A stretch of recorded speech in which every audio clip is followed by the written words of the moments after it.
The thing I would like kind of want to commentate on here and get your guys' perspective on is a lot of the political commentary as well. Because as much as this show is a comedy, it very much so spoke on a lot of serious matters within the country, like being politics in particular. The biggest episode that I can think of is being the dick riding Obama episode. Where that's one of my favorite moments, actually.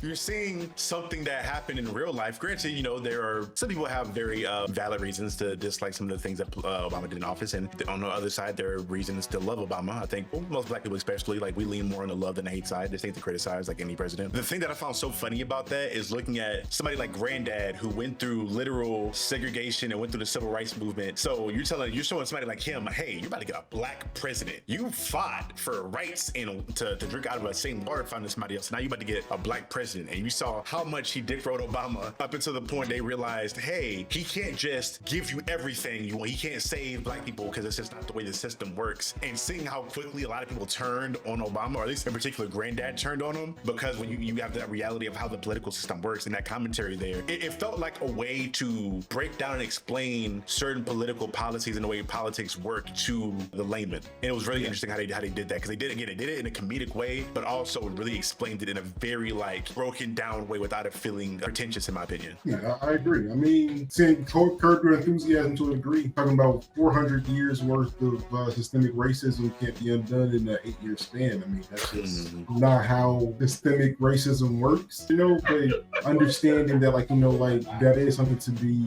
positive about, because I mean, it is a similar notion, but like, yeah, like realistically, like the way people were just super gung-ho for him to just like end like all civil rights era in one go, fix racism right here. Like people were actually calling it a post-racial America after he was elected. Like that was a term that people use. That's not how that works. Redlining, the willingness that they had to like actually talk about that, the fact that they were bold enough to be like realistic about the view of it, instead of just being like, oh yeah, he's a black president, everything's great. You know, I respected them that about them. And then isn't Carl Jones the voice of Thug Never Said? Isn't he the one? Yeah, like so yeah, like he I'm curious to know the process that he went through to actually make the song there, because I'm sure there had to be some pushback somewhere from somebody, but I'm actually happy that it came out, because it was one of the funniest moments in the entire series. That's literally the point of comedy. That's what it's supposed to do. It's supposed to challenge you. It's supposed to, you know, push boundaries, but it's also supposed to inform,